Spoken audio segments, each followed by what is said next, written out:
नमस्कार दोस्तों, जय हिंद, वंदे मातरम। मैं आपके साथ जयसवाल सर। आप सभी का स्वागत अभिनंदन है। पर्यावरण की ईवीएस की क्लास के एनसीईआरटी बेस्ड क्लास चल रही है और इस क्लास में साथियों हम टॉप 20 क्वेश्चंस की बात करेंगे। जो सभी महत्वपूर्ण प्रश्न रहेंगे, आप लोग स्क्रीन पर देख पा रहे हैं। 20 महत्वपूर्ण प्रश्नों की बात करेंगे। प्रत्येक प्रश्न आपके एनसीईआरटी बेस्ड रहेगा। और दोस्तों, पर्यावरण की ईवीएस का क्लास नंबर ये आपका 46 है। इसके पहले हम 45 क्लासेज कंप्लीट कर चुके हैं। इसका जो प्लेलिस्ट है आई बटन पे आपको लिंक मिल जाएगा। सारे प्लेलिस्ट, सारे क्लास ज्वाइन आप लोग कर सकते हैं। प्रत्येक क्लास फ्री ऑफ कॉस्ट है, कोई चार्जेज नहीं है, क्योंकि राष्ट्रहित में टीटी फैमिली है, शिक्षकों का परिवार है, आपका परिवार है। साथियों, बात करेंगे प्रथम प्रश्न की, जो आप लोगों की स्क्रीन पर है। 20 प्रश्न रहेंगे। 20 में से आप लोगों का जो भी फीडबैक हो, 10+ हो, 12+ हो या 15+ हो, जितना भी स्कोर हो, आप लोगों को नीचे कमेंट बॉक्स में बताना है, क्योंकि आपका कमेंट सर्वोपरि है, सर्वमान्य है। प्रथम प्रश्न है, मध्य प्रदेश की राजधानी है इंदौर, लखनऊ, जयपुर, इनमें से कोई नहीं। सभी जानते हैं, समझते हैं, बहुत ही साधारण प्रश्न है और ये प्रश्न बनाया गया है अभी तक, लेकिन चांसेज है आ सकता है इस टाइप के प्रश्न और भी प्रश्न आ सकते हैं। तो मध्य प्रदेश की राजधानी सभी लोग जानते हैं, ना तो लखनऊ है, ना इंदौर है, ना ही जयपुर है। तो क्या है दोस्तों? है भोपाल। कैपिटल ऑफ मध्य प्रदेश कौन है? भोपाल की बात करेंगे, अर्थात इनमें से कोई नहीं, आपको डी ऑप्शन चूज करना है। सूखा या ड्राफ्ट को नियंत्रित करने में वन कैसे सहायक होते हैं? वन मृदा अपरदन को रोकते हैं, वनों से वर्षा होती है, वनों में अनेक जलीय पौधे मिलते हैं, वन जल आवरण की भांति कार्य करते हैं। आपका एक एक प्रति कमेंट जो है, आपका जो फीडबैक है, एक एक फीडबैक आपके सिलेक्शन के एग्ज़ाम फतेह की ओर ले जाता है। सभी कमेंट कीजिएगा। साथियों, सूखा ड्राफ्ट जो होता है, वन इसको नियंत्रित करने के लिए या नियंत्रित करने में वन कैसे सहायक होते हैं? तो वनों से वर्षा होती है। और जो लोग ये सोचते हैं वनों से वर्षा कैसी होती होगी, तो शिक्षक बनना छोड़ दीजिए, क्योंकि इतना सिंपल साधारण सा अगर भाषा इतनी सिंपल सी आप लोग नहीं समझ पा रहे हैं, तो फिर बाकी जो कठिन प्रश्न आप लोग कैसे बनेंगे? ठीक है, पेड़ों से या वनों से वर्षा कैसे होती सभी लोग जानते हैं, क्योंकि आप कहीं ना कहीं पढ़ा रहे हैं बच्चों को। वो चीज़ें पढ़ के आप लोग निकले हुए हैं, ग्रेजुएशन करके निकले हैं, 12th करके निकले हुए हैं, डीएड बीएड आपने किया है। इतना तो बहुत ही आसान मालूम होगा। नहीं मालूम तो बता दीजिएगा कमेंट बॉक्स में, नेक्स्ट क्लास में इसका डिटेल के साथ बता दिया जाएगा। तीसरा प्रश्न है, जीवों में खाद्य श्रृंखला का जो समुचित क्रम कौन सा होता है?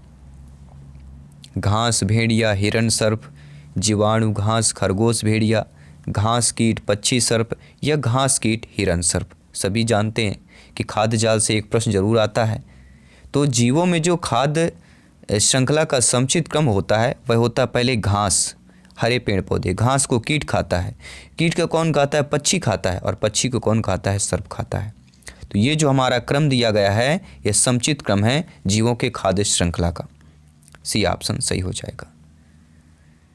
साथियों, अगला प्रश्न है, 4th नंबर प्रश्न है कि सहजीवी नाइट्रोजन स्थिरीकरण करने वाला जीवाणु है। नाइट्रोसोमोनास की बात करेंगे, नाइट्रोवेक्टर की बात करेंगे, राइजोबियम की बात करेंगे, उपरोक्त सभी की बात करेंगे। देखिए, जब भी उपरोक्त सभी वाला ऑप्शन देखते हैं ना, एक लालच सी आ जाती है हमारे मन में कि नहीं, बिल्कुल हमारा डी ऑप्शन होगा। चलिए अब नेक्स्ट क्वेश्चन देखते हैं। बिल्कुल नहीं, ऐसा कतई नहीं करना है अगर एग्ज़ाम फतेह करना है, सिलेक्शन पाना है। सहजीवी नाइट्रोजन स्थिरीकरण करने वाला जो जीवाणु होता है, वह होता है साथियों राइजोबियम की बात करें। अगला प्रश्न है, एस्ट्रोसैट क्या होता है? हाल में खोजा गया एक द्रुतगामी ग्रह होता है, खगोल विज्ञान संबंधी उपग्रह होता है, एक क्षुद्रग्रह होता है, या मौसम संबंधी अध्ययन हेतु हवाई जहाज होता है। प्रत्येक भाई बहन गृहिणी सभी मित्रों को जय हिंद, वंदे मातरम, इंकलाब जिंदाबाद। एग्जाम फतेह करना है तो हर एक भाई बहन गृहिणी का यहाँ पे कमेंट आना चाहिए, फीडबैक आना चाहिए, जिनका सपना है गवर्नमेंट टीचर बनना, अध्यापक अध्यापिका बनना। साथियों, एस्ट्रोसैट की जब भी बात की जाए एग्जाम पर, अगर यह प्रश्न आ गया तो आपका जवाब फीडबैक क्या होना चाहिए? एस्ट्रोसैट क्या है? एक क्षुद्रग्रह है। नोट कर लीजिएगा। अगला प्रश्न है साथियों, प्रश्न बहुत ही अच्छा है। इस टाइप का कई बार प्रश्न पूछा भी गया है कि किसी तालाब परितंत्र में कौन से एक प्रकार के जीव एक से अधिक पोषण स्तरों पर पाए जाते हैं। जी हाँ, बहुत ही वीवीआईपी कैटेगरी का प्रश्न नोट कर लीजिएगा, वेरी वेरी इंपॉर्टेंट प्रश्न। किसी तालाब परितंत्र में कौन सा एक प्रकार का जीव एक से अधिक पोषण स्तर पर पाया जाता है? पादप प्लवक, मछलियाँ, प्राणी प्लवक, मेढक। कमेंट आ चुका है, फीडबैक आ चुका है कि किसी तालाब परितंत्र में ऐसा एक प्रकार जो जीव से एक से अधिक पोषण स्तरों पर पाया जाता है वह है मछलियाँ। बी ऑप्शन की बात करें। कोई डाउट हो कमेंट करें, आपका कमेंट सर्वोपरि है, आपका फीडबैक सर्वमान्य है। साथियों, भारत में भौगोलिक क्षेत्र के कितने प्रतिशत भाग में वन लगे हुए हैं? 23.54%, 21.23%, 33% या 22.16%, सॉरी 22.16%। देखिए, भारत में भौगोलिक क्षेत्र अगर चाहिए सामान्य के लिए तो होना चाहिए 33%, लेकिन वर्तमान में जो है भौगोलिक क्षेत्र में कितने प्रतिशत भाग पर वन है तो 23.54 के आसपास वर्तमान पर है। और भारत वन राज्य रिपोर्ट 2009 के अकॉर्डिंग, ISFR के अकॉर्डिंग पर्यावरण, वन और जलवायु परिवर्तन मंत्रालय ने ISFR जारी किया और यह भारतीय वन सर्वेक्षण FSI का द्विवार्षिक प्रकाशन है। रिपोर्ट में इस जंगल वृक्षों के आवरण, बांस के संसाधन, कार्बन स्टॉक, जंगल की आग, विभिन्न अन्य मापदंडों का आकलन किया गया और भारत का कुल वन और वृक्ष आवरण देश के भौगोलिक क्षेत्र का 24.56% था। कुल वन क्षेत्र देश के भौगोलिक क्षेत्र का 21.6% था और वृक्ष आच्छादन देश के भौगोलिक क्षेत्र का 2.89% है। क्षेत्रफल के अनुसार राज्यों में सबसे बड़ा वन क्षेत्र मध्य प्रदेश सभी को जानते हैं, इसके बाद अरुणाचल, इसके बाद तीसरे नंबर पर आता है छत्तीसगढ़, चौथे में आता है उड़ीसा और पाँचवें में आता है महाराष्ट्र। इसके बाद मिजोरम, अरुणाचल प्रदेश, मेघालय, मणिपुर, नागालैंड, कुछ और भी भौगोलिक क्षेत्र वन क्षेत्र, और ये 2019 की रिपोर्ट के अकॉर्डिंग है, ध्यान दीजिएगा। अगला प्रश्न, विश्व का एकमात्र कार्बन मुक्त देश कौन सा है? Sweden, New Zealand, Finland, Canada. सभी कमेंट कीजिएगा। विश्व का एकमात्र कार्बन मुक्त जो देश है, हम स्वीडन की बात करेंगे। और हाल ही में एक प्रकाशित हुआ है कि डेनमार्क की राजधानी कोपेनहेगन 2025 तक विश्व का पहला कार्बन उत्सर्जन मुक्त शहर बनने की ओर अग्रसर है और विश्व के सबसे अच्छे शहरों में से शुमार कोपेनहेगन शहर जीलैंड और एमागर नामक द्वीपों पर बसा हुआ है। अगला प्रश्न है, GSLV शब्द का पूर्ण रूप क्या है? ध्यान दीजिएगा, क्या है GSLV? GSLV इस शब्द का जो है पूर्ण रूप क्या होता है? जियोसिंक्रोनस सैटेलाइट लॉन्च व्हीकल का, ग्लोबल सैटेलाइट लिंक व्हीकल का, जियो स्टेशनरी सोलर लाइट व्हीकल का, या उपयुक्त में से कोई नहीं। आपका कमेंट, आपका फीडबैक सर्वमान्य है, सर्वोपरि है। साथियों, GSLV का जो शब्द पूर्ण रूप होता है वह होता है जियोसिंक्रोनस सैटेलाइट लॉन्च व्हीकल का। पहला ऑप्शन सही हो जाएगा। कोई भी डाउट हो कमेंट करें, फीडबैक करें, नीचे कमेंट बॉक्स बना हुआ है, आप सभी लोग जानते हैं, क्योंकि आपका कमेंट सर्वोपरि है, आपका फीडबैक सर्वमान्य है। EVS में साथियों अगर 25+ का स्कोर पाना है तो प्रत्येक क्लास के सेशन का प्रत्येक क्वेश्चन इंपॉर्टेंट है। साथियों, टेलीविज़न जो होता है रिमोट कंट्रोलर किस प्रकार की तरंगों का उपयोग करता है? देखिए, पहले कुछ दूसरा होता था, अब दूसरा हो रहा है। औरक्त, एक्स, गामा, दृश्य प्रकाश। ध्यान दीजिएगा, टेलीविज़न रिमोट कंट्रोल किस प्रकार की तरंगों का उपयोग करता है तो वर्तमान में अवरक्त तरंगों का। जी हाँ, आजकल के रिमोट कंट्रोल प्राय जो अवरक्त तरंगे होते, इंफ्रारेड IR, इसका उपयोग करके दूर से ही जो है कमांड या आदेश देने का काम करता है। किंतु अगर 1970 के दशक में देखें, पूर्व डिजाइन किए गए जो रिमोट कंट्रोलर हैं वह अपश्रव्य तरंगे, अल्ट्रासोनिक टोन्स का प्रयोग करते थे। पहले के जो रिमोट थे 1970-80 दशक की बात कर रहे हैं। अगर पुराने रिमोट हो तो आप लोग देख भी सकते हैं। अगला प्रश्न है, हो सकता है ये इतने पुराने तो बचे ही नहीं होंगे। अगला प्रश्न है, जलवायु परिवर्तन पर केंद्र सरकार द्वारा जारी राष्ट्रीय कार्य योजना में किसके उत्पादन पर सर्वाधिक बल दिया गया है? जल संरक्षण, ग्रीन इंडियन प्लान, सतत विकास या सौर ऊर्जा उत्पादन की बात कर रहे हैं। तो जलवायु परिवर्तन पर केंद्र सरकार द्वारा जारी राष्ट्रीय कार्य योजना में जिस उत्पादन पर सर्वाधिक बल दिया गया है वह है साथियों सौर ऊर्जा उत्पादन की बात करेंगे। आपका डी ऑप्शन सही हो जाएगा। आई होप आप लोग अच्छे तरीके से समझ गए होंगे। बात करेंगे साथियों अगले प्रश्न की, 12 नंबर प्रश्न जो आप लोगों के स्क्रीन पर है। दिया गया है दोस्तों कि 6 मीटर गहरे तालाब में अनुकरण का सही क्रम क्या प्रदर्शित होता है। देखिए 6 मीटर हो 8 मीटर हो ये नहीं, तालाब से मतलब है तालाब में अनुक्रमण का सही क्रम क्या प्रदर्शित होगा। 6 मीटर ये आपको एक माइंड एक्सचेंज करने के लिए दे दिया गया है। निगमन पादप, सीड, शाक, प्लावी पादप, झाड़ी, वृक्ष। देखिए एक 6 मीटर मतलब एक गहरे से संबंध हो जाता है। ठीक है, 6 मीटर गहरे मतलब नीचे की बात करेंगे तो 6 मीटर गहरे तालाब में अनुकरण का जो है सही क्रम क्या प्रदर्शित करेगा।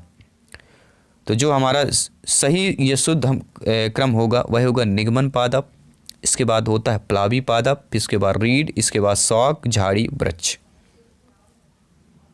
ये आपका क्रम सही रहेगा। अगला है कि एक परितंत्र में क्या होता है, प्राथमिक उत्पादों की संख्या प्राथमिक उपभोक्ताओं से अधिक होती है। एक परितंत्र में जो है द्वितीयक उपभोक्ता की संख्या सबसे अधिक क्योंकि वे शक्तिशाली होते हैं।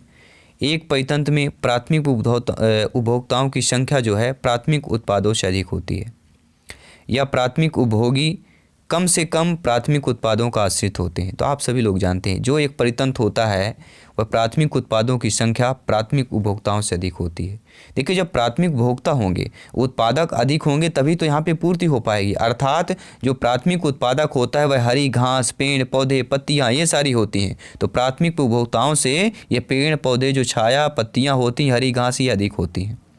अर्थात प्राथमिक उत्पादों की संख्या जो होती है उपभोक्ताओं से अधिक होगी तभी तो उनका भरपेट हो जाता है, पेट भर जाता है।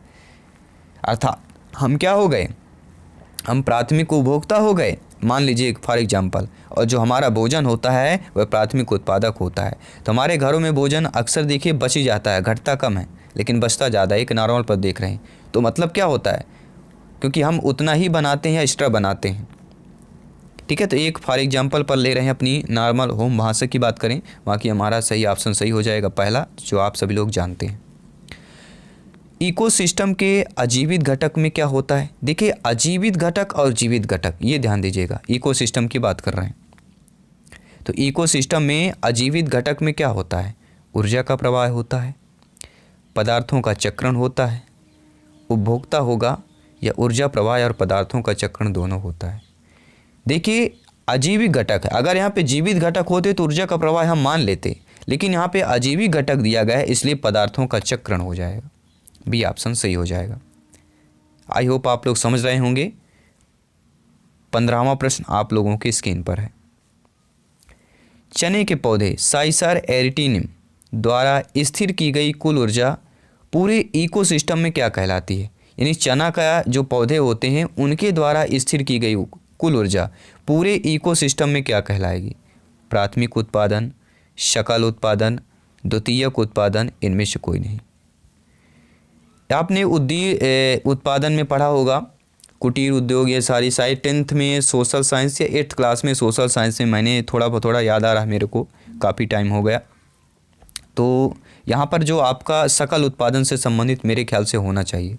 चने के पौधे द्वारा स्थिर की गई कुल ऊर्जा पूरे इको सिस्टम में क्या कहलाती है, सकल उत्पादन कहलाती है। अगला प्रश्न है, इकोसिस्टम में अपघटक के अंतर्गत किसको सम्मिलित किया जाता है। जीवाणु और कवक को सम्मिलित किया जाता है, केवल सूक्ष्म जीव को सम्मिलित किया जाता है, उपयुक्त दोनों को किया जाता है, या इनमें से उपयुक्त दोनों एवं बड़े जीवों को भी किया जाता है। आपका कमेंट आ चुका है, आपका फीडबैक आ चुका है कि इकोसिस्टम में अपघटक के अंतर्गत जो है किसको सम्मिलित किया जाता है। आपका जवाब उपयुक्त दोनों होना चाहिए, क्योंकि जीवाणु और कवक को भी किया जाता है और केवल सूक्ष्म जीव। ठीक है, तो ये आपका जो दिया गया है अर्थात उपयुक्त दोनों का किया जाता है, केवल नहीं, जीवाणु, कवक और सूक्ष्म जीवों को इकोसिस्टम अपघटक के अंतर्गत इनको सभी को जो है सम्मिलित किया जाएगा। सी ऑप्शन सही हो जाएगा। भोजन श्रृंखला का सही क्रम कौन सा होगा, सभी लोग बताइए। गिरी पत्तियाँ, जीवाणु, कीट, लार्वी, पक्षी, फाइटोप्लैंक्टन, जूप्लैंक्टन, मछली, घास, लोमड़ी, खरगोश, घास, गिरगिट, कीट पक्षी। देखिए भोजन श्रृंखला का सही क्रम अगर पूछा जाए तो हमारा कौन सा हो जाएगा, फाइटोप्लैंक्टन, यूप्लैंक्टन, मछली, बी ऑप्शन होगा। अब आप बोलेंगे बी ऑप्शन क्यों सर चूज कर रहे हैं, ध्यान दीजिएगा, बी ऑप्शन आपको सबसे डिफरेंट लग रहा होगा। इसमें भी कोई डाउट हो आप लोग कमेंट कर सकते हैं, फीडबैक कर सकते हैं। इकोसिस्टम में ऊर्जा का प्रवाह नीचे से ऊपर की ओर पोषण स्तर पर कम होता जाता है, यह कौन सा नियम है? इकोसिस्टम में जो ऊर्जा का प्रवाह है नीचे से ऊपर की ओर पोषण स्तर क्या है, कम होता जाता है। ऊर्जा गतिकी का नियम कहलाएगा, ऊर्जा गतिकी का दूसरा नियम, प्रथम दूसरा नियम, दोनों या इनमें से कोई नहीं। तो आप सभी लोग जानते हैं, समझते हैं कि इकोसिस्टम में ऊर्जा का प्रवाह का नीचे से ऊपर के पोषण स्तर पर काम जो करता है वह, ये दोस्तों जो नियम है ऊर्जा गतिकी का सेकंड नियम कहलाएगा। दूसरे नियम की बात करेंगे। 2 प्रश्न और इनको भी कंप्लीट करते हैं, क्लास को कंप्लीट करते हैं। साथियों नेपेंथिस क्या है, आपने पढ़ा होगा, एनसीईआरटी बेस्ड क्वेश्चन है, कई बार यह प्रश्न आया भी हुआ है, रिपीटेड प्रश्न है, संभावित प्रश्न है। नेपेंथिस जो होता है प्राथमिक उत्पादक है, उपभोक्ता है, प्राथमिक उत्पादक और उपभोक्ता दोनों हैं या इनमें से कोई नहीं। तो नेपेंथिस क्या होता है, तो नेपेंथिस प्राथमिक उत्पादक होता है, ठीक है, ध्यान दीजिएगा। क्या हो जाएगा, प्राथमिक उत्पादक की बात करेंगे। एक बांस का पौधा जो एक घने जंगल में उगता है तो उसका ट्रॉफिक स्तर क्या कहलाएगा, प्रथम, द्वितीय, तृतीय, चतुर्थ। ये आंसर जो आपको कमेंट करके बताना है। एक बांस का पौधा जो एक घने जंगल में उगता है तो उसका ट्रॉफिक स्तर जो है क्या कहलाएगा। नीचे कमेंट बॉक्स बना हुआ है, आप लोगों को कमेंट करना है, इस फीडबैक में आंसर इसको बताना है। और ये क्लास आपको कैसी लगी, ये आपके टॉप 20 क्वेश्चन आपको कैसे लगे, और 20 में से आप लोगों को फीडबैक क्या है, आप लोगों को स्कोर क्या है, नीचे कमेंट बॉक्स जरूर बताइए। आपका अपना कमेंट सरोपर ही है, फीडबैक सुरमान है। मैं आपके साथ जसवाल सर, जल्द मिलते हैं नेक्स्ट क्लास पर। सभी मित्रों को जय हिंद, वंदे मातरम, धन्यवाद सभी का।